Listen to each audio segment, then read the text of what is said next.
Hello, everyone, and welcome to Curious Minds Soaring to Glory. I'm Pamela Alexander with Ford Motor Company Fund, and I direct our partnership and engagements with the majority of our partners in the United States.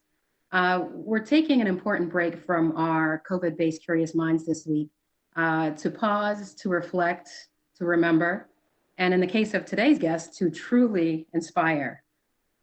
As I mentioned in yesterday's Global Huddle meeting, Ford Fund is very engaged in communities around the world in programs that promote social mobility and help make people's lives better. Whether it's basic needs programs that help with food security, economic or education programs that help people really get on the pathways to success, our Safe Smart Mobility program, Driving Skills for Life, is all over the world, and of course, programs in social justice and equality and equity. It's part of who we are at Ford Fund. It's part of who we are at Ford Motor Company. As I like to say, it's in our DNA, and I've just loved for the past 14 years being able to do this at Ford Fund. As a company that's 100 years old, more than 100 years old, which is unusual and rare and amazing, we have a unique appreciation for the importance of legacy. But it's not just about celebrating and remembering when it comes to legacy. It's about carrying it forward to the future, just as we carry forward our legacy at Ford Motor Company to the future, which is why here we are the day before Juneteenth. And I'm so excited to have someone whose legacy is an inspiration for me and so many around the world, and who continues to do so much to continue the legacy and his legacy. And that's Lieutenant Colonel Harry Stewart of the Tuskegee Airmen. As you're probably aware, the Tuskegee Airmen were the first Black military aviators in the U.S. Army Air Corps, which was a precursor to the Air Force. They trained in Tuskegee, Alabama, flew more than 15,000 sorties over Europe and North Africa during World War II. One of their primary roles was to protect the bombers, to escort the bombers, so that the bombers could do their missions and get back safely. Their record is so impressive that the group has more than 150 distinguished flying crosses and really helped encourage the integration of the U.S. Armed Forces. Again, going back to legacy, we're a company that values legacy. Our partnership with the Tuskegee Airmen is very deep.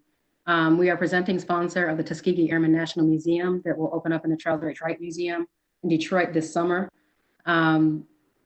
We have supported the museum's educational programming, including getting more children of color to become pilots or to be interested in becoming pilots. When the Tuskegee Airmen received the Congressional Gold Medal of Honor, it was Ford that celebration of that achievement on the Hill in Washington, D.C.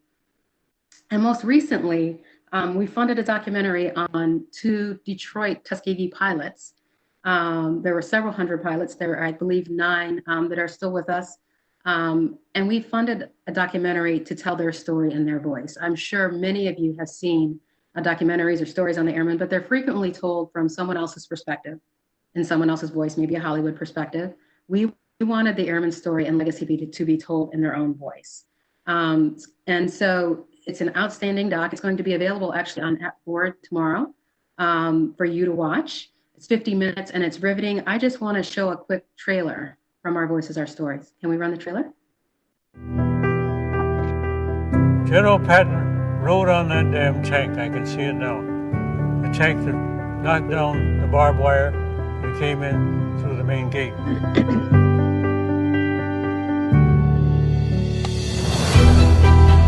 I had a dead-on shot. There's guilt that creeps into the situation there.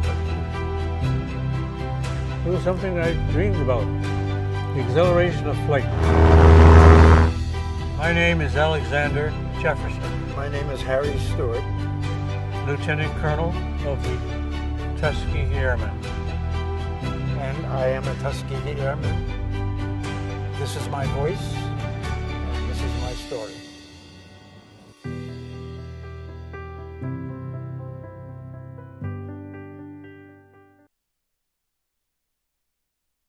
So, as with any trailer, it's just enough to pull you in. Make sure that you watch that when it's up on App Ford tomorrow. And without any further delay, I want to welcome and say, on behalf of all of the worldwide Ford employees who are watching this broadcast, welcome to Lieutenant Colonel Harry T. Stewart of the Tuskegee Airmen. Thank you. I'm happy to be here. Excellent. We have lots of questions for you. We have lots of questions from employees. But I want to start kind of at a high level. Um, a little background, Ford Motor Company is a founding donor of the Smithsonian Museum of African American History and Culture in Washington. And I was lucky enough to be at the opening of that in Washington. And I was sitting there waiting with everyone else for the ceremony to begin. And all of a sudden, this tremendous cheer went up on the entire National Mall. It went from the Washington Monument to the US Capitol. And so I looked up at the screens and said, wow, who's walking in? And who was on the screen but the Tuskegee Airmen? I mean, that's the response and that's the respect that the airmen get. And that's quite a legacy. So I kind of wanted to start from the perspective of the airmen and for you to talk to us about what you think is important for people to remember and build upon in the legacy of the Tuskegee Airmen. Well, I think is the dedication that the Tuskegee Airmen had at the time under adverse circumstances. They all had a dream, and that dream for most of them was to fly, to become pilots, to become air crew members. And I think they kept that dream in mind, and they kept their eye on the prize, almost regardless of the impediments or the adversities that met them as they went along, and true to their dreams, and as a reward for their aggressiveness, they did overcome and become pilots and became noted pilots, excellent pilots. So I think that if you have a dream, and I think the lesson is if you have a dream, follow that dream and try to keep anything from deterring that dream, and work on it hard and look to achieve excellence in whatever you do. Thank you. That's amazing. And I do want to come back to some of those challenges in just a bit. But I'd like to move on to you. We claim you as ours. I know you grew up as a young child in New York, but we claim you as Detroit. You've been here for many, many years. I don't want to tell everyone everything that's in the doc. But I'm going to show a quick clip, and then I want to talk to us about how a young child from Queens, New York ends up flying sorties over Europe as a Tuskegee Airman. But first, let's show another clip from the doc.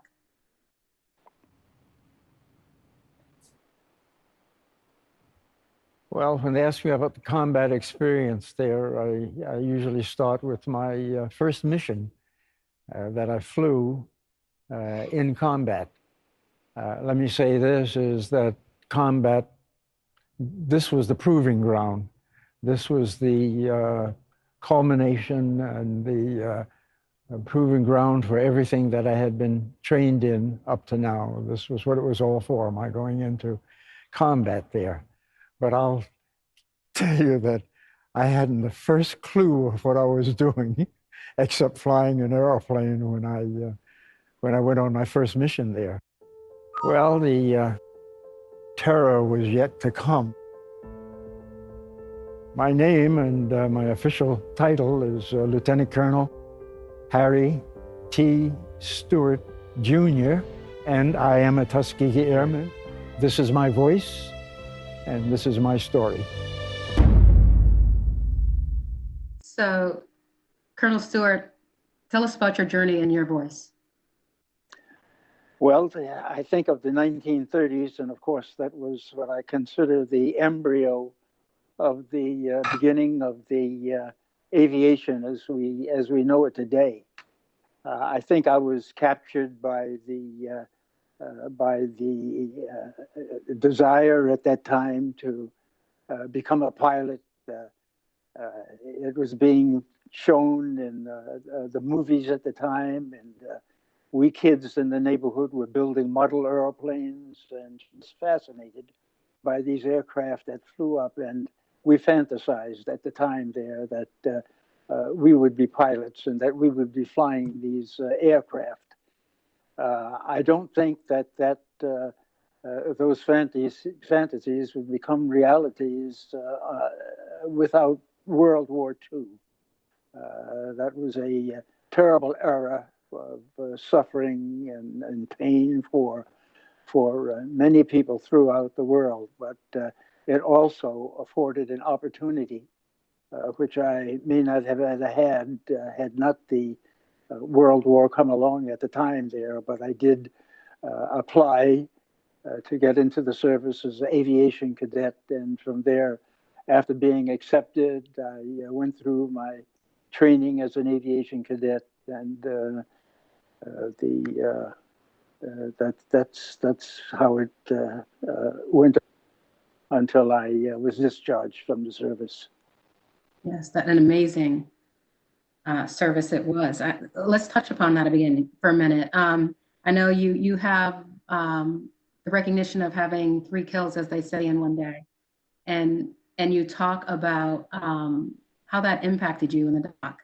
And so I want to show another clip just to kind of give people a little perspective, but afterwards, can you talk about some of the challenges in the air and on the ground while you were over there? Let's play that, Sure. that next clip, please. Then I noticed, realized that some tracers were coming by me, and I happened to look back, and there was a German fighter on my tail, and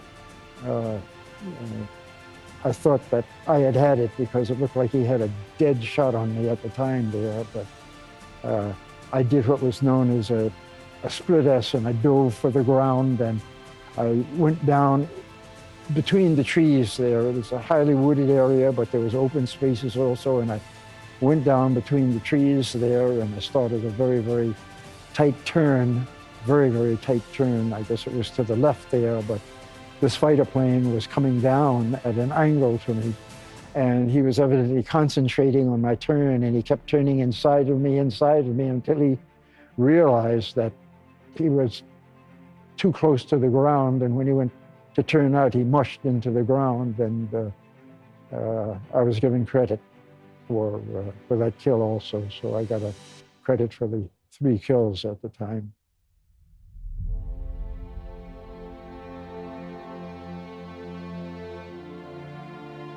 The thought also crossed my mind about, these guys, they had maybe wives and parents and that kind of thing there, so there's a guilt that creeps into the situation there, but you try to brush away the guilt by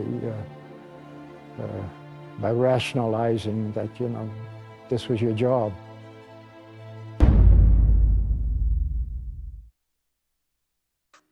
Colonel Stewart, can you talk to us about some of the thoughts and reflections in that last bit? Well, that was the terror part of the whole scene there, and most of the flying that I was doing was just an enjoyable period that I spent in the air there. And as I say, that terror was something that occurred very seldom, and was only a short period of that total experience span there.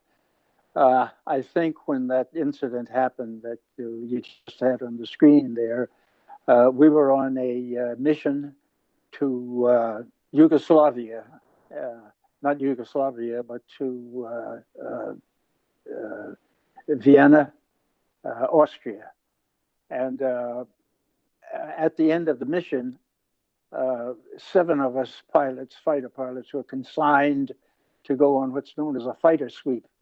A fighter sweep being going after targets of opportunity. We were near the Danube River at the time there, so we were seeking out river traffic that we might interdict, or on the land there, rail traffic or motorized traffic, whatever. And of course, there was always the enemy aircraft, fighter aircraft that we were looking for also, but we did run into a horde of German fighter planes. And as I said, there were 7 of us who were outnumbered quite a bit. I think that there were 3 of us who, 2 anyway, who got shot down. One of us, of the 7 there, his plane was damaged pretty severely, but he was able to make it back to friendly Yugoslavia. The second pilot, he was killed. He was shot down and lost his life instantly. And he was from Boston, Massachusetts. The third pilot, he was shot down, but he was able to bail out. And when he landed, he was captured by a mob of the local citizens, and he was thrown into the local jailhouse. About 2 nights later, a mob again broke into the jailhouse and dragged this Tuskegee Airman out, and they beat him severely, and then they lynched him from a lamppost outside the jailhouse. So I think that the terror that I might have felt in that dogfight ensued there could be nothing like what the terror that the other pilots felt that were shot down. But these are some of the things that happened, and I will say that I have to credit the government of Austria, is that years later, after the lynching that was of the pilot who, his name was Walter Manning from Philadelphia, Pennsylvania, but they, through requision, they regretted what had happened. What had happened is that a number of the citizenry there mentioned this pilot being executed, and the government decided to do a search of exactly what happened, which they did. And they had the moral courage to make a commemoration to Walter Manning, who was the pilot there. And that commemoration is with artifacts there, is still in Austria there, and they gave a resounding commemoration and parade in his honor. And I had the opportunity of going over during this commemoration, which was just this past year, 2018, on April 1st, and to see and to partake of the honoring of Walter Manning, who lost his life in Austria. You know, there's when you talk about that, the morality of them admitting what happened, and you've spoken about honor. The Congressional Gold Medal of Honor, I mentioned that earlier. We celebrated on the Hill with you, and I was lucky enough to be there as well. And I bring that up because I remember the point in that ceremony when George W. Bush stood and saluted all the Tuskegee Airmen. Because quite frankly, during the war, there were those who refused to salute you because you were African American. It did not happen. You were officers and they would not salute. That was obviously their attempt to take away your dignity, your honor, and not to show you respect and to somewhat take away your voice. For people out there who feel maybe all over the world that they may not have their voice maybe being taken away, or they don't feel their voice is being heard, or that they're being honored, what advice do you have to them, having been through that? And if you'd like to expand on that, please do. Well, I think the biggest thing is to still keep your eye on the prize, and don't let any type of discouragement defeat you. I think we have that situation occurring today where people's voices are being shown because of injustices that are taking place. But we had similar injustices back in my day, back in the services there. And I think we were able to overcome it by plotting our course and heading a steady course. Our belief in the Constitution of the United States that someday that we would approach realizing all of the content of the Constitution of the United States there, and hopefully that we will have the same today. The some of these same discouragements that the youth are feeling today is some of the same discouragements that we felt back in the 40s and during World War II. But they can be overcome. We have faith that we had faith that they would be overcome, and I still hold today that we should keep the faith that they will be overcome, and that we will realize the full meaning and concepts of the Constitution of the United States of America. Wow. Thank you. Inspiration, and I know that people will, that's so important to hear, and your faith and that things will, people's voices will be heard is very important. I can't help but notice your hat. I don't know, hopefully everyone can see your hat, Colonel Stewart, as you're talking. I'm going to switch gears for a second. You've got your Top Gun hat on. One of my favorite little facts about the Tuskegee Airmen is that a lot of people don't know that the first Top Gun competition was won by Tuskegee Airmen, including one of which was Lieutenant Colonel Harry Stewart. I want to hear about that, but first I want to play a clip from the doc where I think you talk about where you got some of those Top Gun skills. Let's roll that clip. Now, skimming the treetops, they speed across the countryside. It's a certain thrill that you have of getting the aircraft close to the ground as possible without running into anything. Hot dogging, and of course it's against regulations, and I won't say that I had my share of hot dogging at the time there, but they had these wheat fields there, and I would put my propeller just slightly down into the wheat there and churn the wheat up as I'm going along at 300 miles an hour. Wow, I can't imagine that one.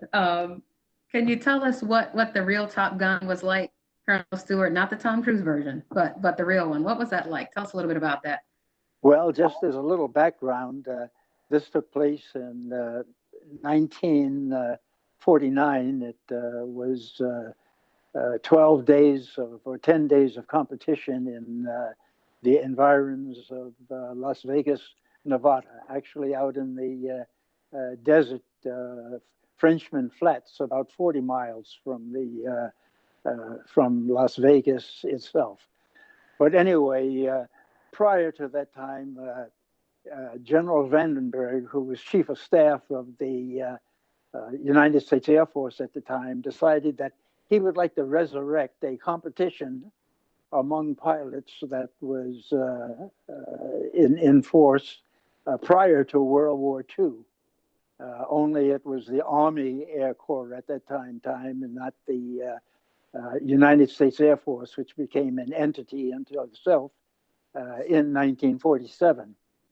But what had happened is that there were 12 fighter groups that were involved, and General Vandenberg said, I'd like to have 3 pilots selected from each fighter group that we have in the continental United States, and I'd like them to go out to the environs of Las Vegas, Nevada, Nellis Air Force Base, and go into a competition with their aircraft. And these 3 men would operate as a team, and there would be 6 events that they would be involved in: aerial gunnery at 20,000 feet, aerial gunnery at 10,000 feet, dive bombing, skip bombing, rocketry, and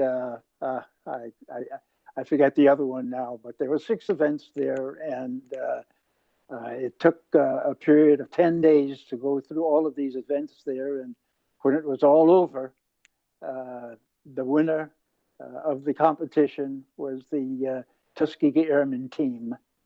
And I think what that did for us, and I think what it did for the country at the time there, is say, well, there's no question about the qualifications and the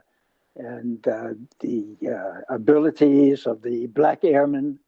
They were right on par with anyone else in the Air Force there. So this was a competition that I think had moral judgments that we could look at, not only from the pleasure of just going into a contest like that.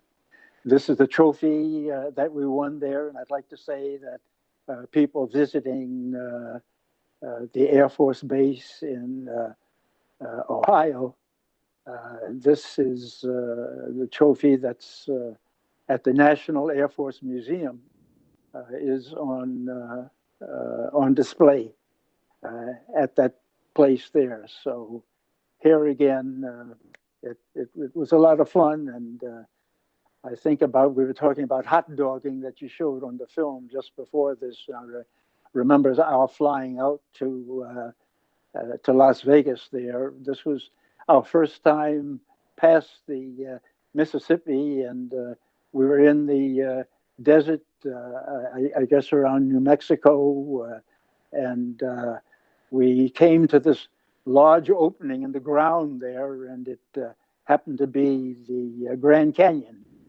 And our leader, who was we were flying on at the time, they had decided that we would go ahead and dive down to the lip of the canyon there. And of course, there were people at these vistas that were standing on the rim there, and we were waving at them as we were traveling along at 300 miles an hour, and they were waving down at us.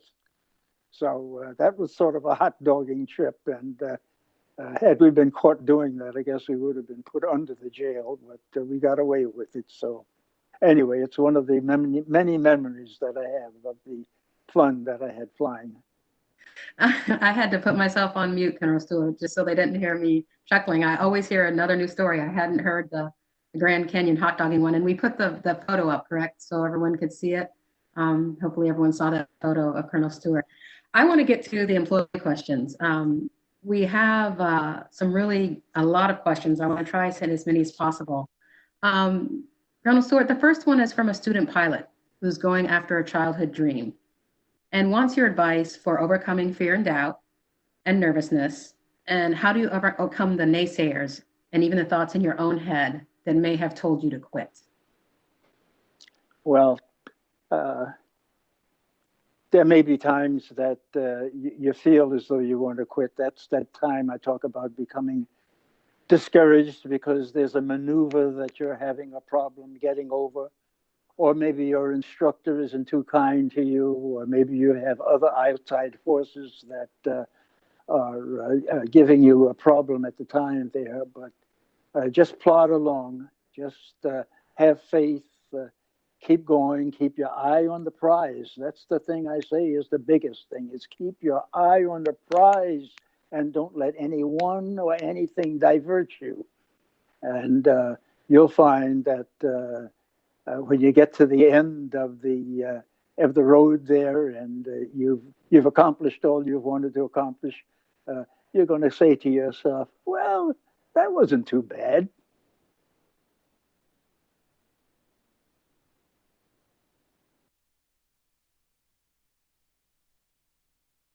I lost the sound. My question. No, okay. I'm here, Colonel Stewart. Sorry. What were you most afraid of as an airman? That's another question. And how did you overcome that? Well, there's some things I didn't overcome. An airplane at that time, and it still could be, depending on the type of airplane you fly, could be a dangerous vehicle. We were under very trying situations when we were in combat there. We were overloaded with fuel. I had, in my small fighter plane, I had external tanks, gas tanks, and internal tanks, and that came to about close to 500 gallons of gas that I had.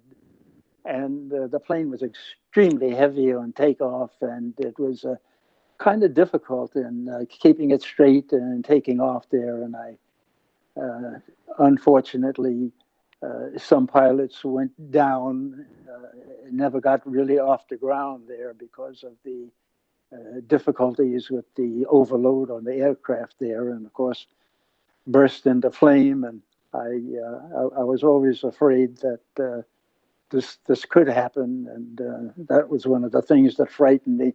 on our mission there, we traveled due course of due north from our position in southern Italy there, and we were flying over the Adriatic Sea, and we were flying over the Adriatic Sea for about 2 hours going north and about 2 hours coming back, and I had a fear of the engine quitting and my having to crash land into the sea there.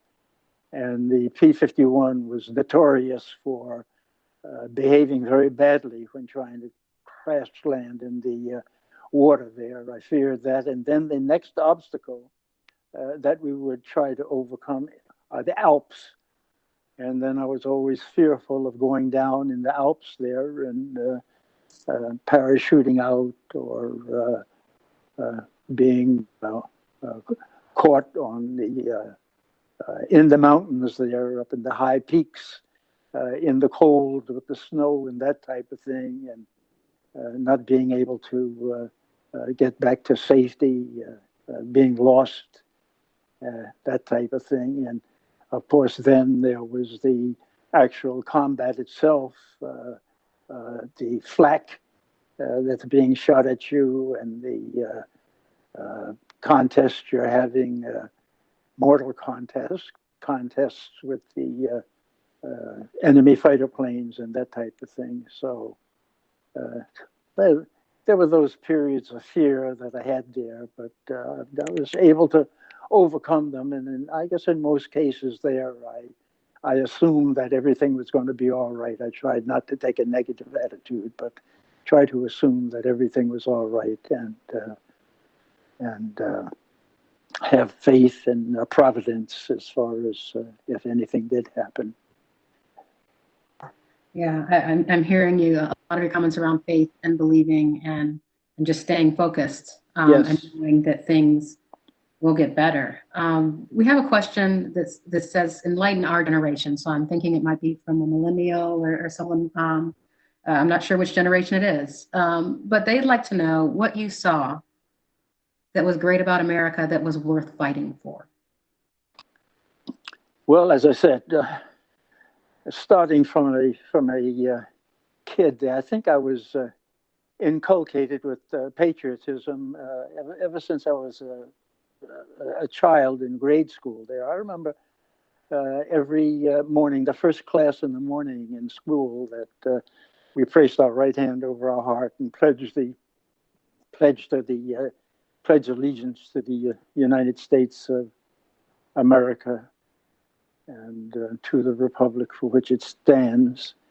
And as I said, I think that was driven home in me at the time there. And then as I grew older and learned to appreciate the precepts and concepts of the Constitution of the United States there, I felt as though maybe, even though I'm not enjoying all of these at the time, is that if we fight hard enough and we work hard enough, is that we will someday come to appreciate and enjoy, is the word I should use probably, all of the concepts and precepts of the Constitution of the United States. Thank you. You know, we're a technology company and we focus a lot on STEM. And I know we've talked in the past about the fact that the number of African American and pilots of color is lower now than it was a long time ago. You want to talk about some of the things you've done to help encourage young children of color to enter the field of STEM and to maybe be pilots? Well,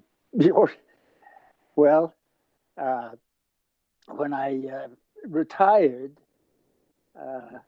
I decided that I would go ahead and take up my license again. In fact, this was long after I retired. What had happened, to expand the story a little bit, is the Tuskegee Airmen Museum was given 5 or 4 aircraft by the United States Air Force. These were aircraft that they were replacing, and they wanted to give them to either a museum or a college.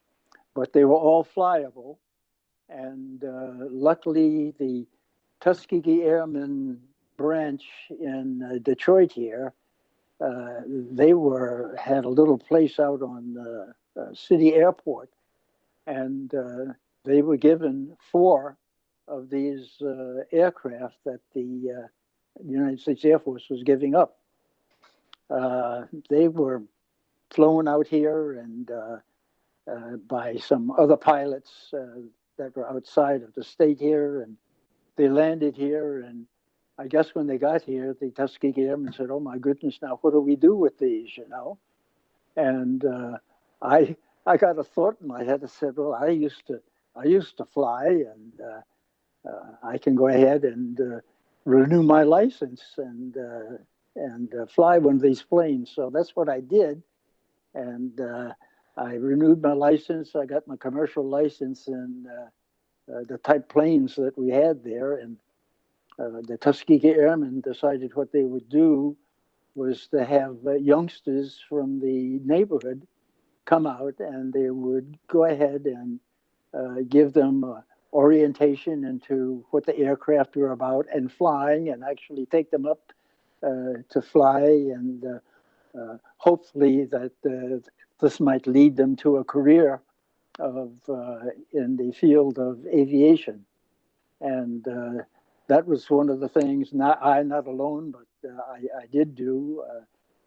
I took the kids up and flew them around, and of course the gratification that I met was that years later, many years later, some of these kids came back in the uniform of a airline pilot and of a number of the airlines there. So it certainly made me and the rest of the Tuskegee Airmen who were involved in this very, very happy to see that they provide the guiding incentive for these youngsters as far as their career is concerned. And they're those that you've probably flown with or been on the airlines with and have met. And it's a wonderful feeling to look back on something like that. It is great to meet them. And you flew those gliders until you were, was it 92, Colonel Stewart? Yeah, I guess I was about 92, something like that. That's right. Yeah. And then Yeah. I said, well, maybe this is the time, we all got to give it up sometime. So I gave it up, but I still get to go up, and I was up about down in Atlanta about 6 months ago, I guess, and somebody had a P-51 Mustang, which is the fighter plane that I flew, the type of fighter plane I flew in World War II, and they asked me if I'd like to go up for a ride. And the nice thing about it is that they had changed it from a single seat fighter to a 2-seat fighter. They took the fuselage gas tank out and put another seat in there and a set of controls in there. So the pilot said, "Well, what do you like to do?" So I says, "Well, why don't you take it off, and when we get in the air, why don't you let me have the controls?" And that's exactly what he did. So I did a couple of maneuvers. I did what they call a chandelle, and then I did a slow roll. But I don't know. I don't have that youth anymore. It's sort of exhausted me. So I said, "Well, I'm ready to go back to the field now." So we've been back to the field, but it was a pleasure, a lot of fun. And there's a pilot out in, I was at the air races last September out in, where's that, California. Yeah. But the one of the pilots there who had a jet plane, a jet fighter, which was a 2-seater, has offered to take me up.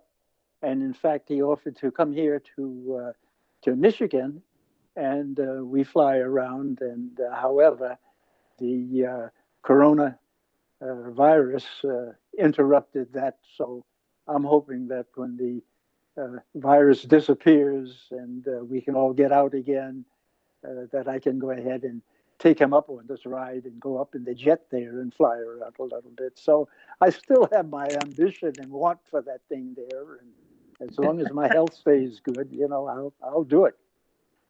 That's outstanding. I hope that happens. We've got Thank about you. 5 minutes left. I know today's called Soaring to Glory for no coincidence. It's the name of your book. Yes.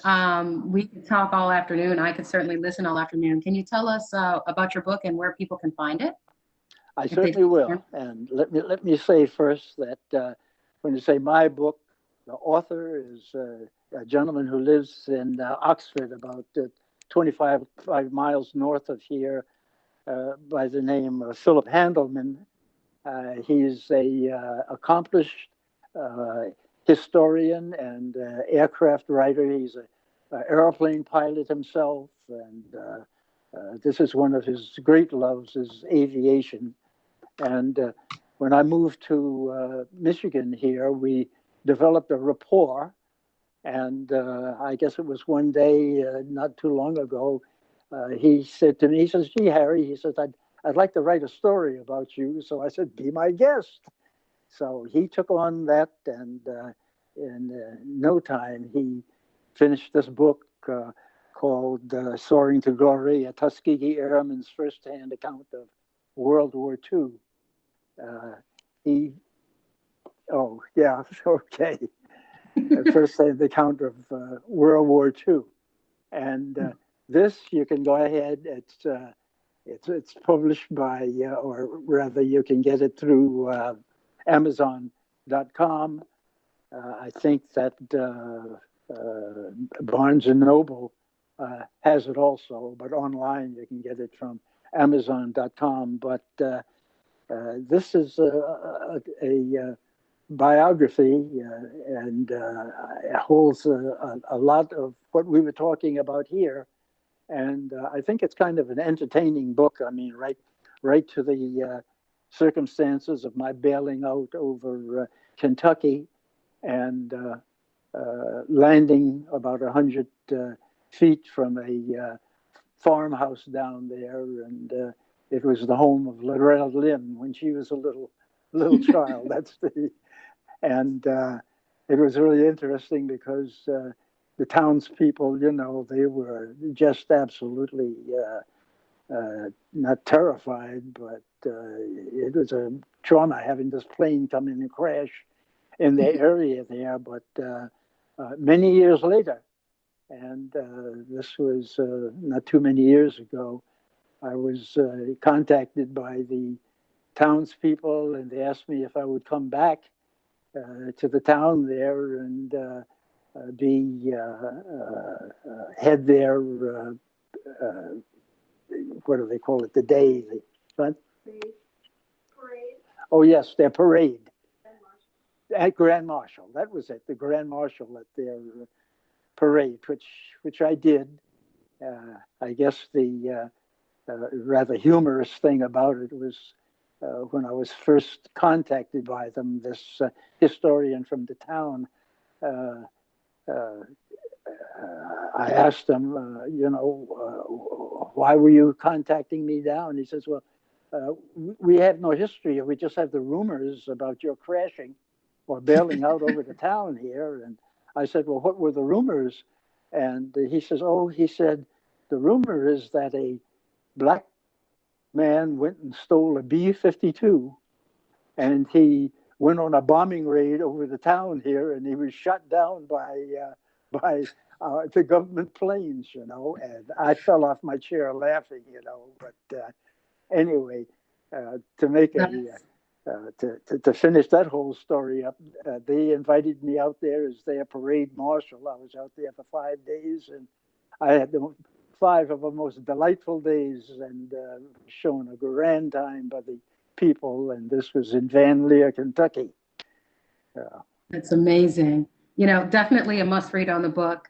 I think we're pretty much running out of time here. We could just talk all day. A reminder that the documentary, the Tuskegee Airmen, will be on at 4 tomorrow. If you want more information about what we do with the airmen, you can go to fordfund.org. Just want to throw it out to you, Colonel Stewart, for closing thoughts, and we have one more clip we want to play to close it out. But any last thoughts or anything you'd like to convey to the employees of Ford? Thank you for joining us today, and thank you for your service. But before we cut to this last clip, is there anything you'd like to say? No, it's just that it's I forget who said it. Louis Armstrong sang it on one of his songs. It's a wonderful world, and I just feel that way today. And even though there may be dark spots that we have in our lives and in circumstances and that type of things, that we shall overcome. And just keep the faith, and we'll do all right. Thank you. All right. Can you roll the last clip, please? This is it. And the first mission, as I said, I didn't have a clue of what I was doing except flying the airplane and flying in formation. I was flying what's known as tail end Charlie. I was the last man, the last aircraft in the group we were flying in. So I had this panoramic view of everything in front of me there, including the bombers, and as far as the eye could see, and the other fighters as far as the eye could see, and of course the streamers that were coming from these bombers. Very few people have ever beheld, and a sight that will probably never be seen again, that almost indescribable.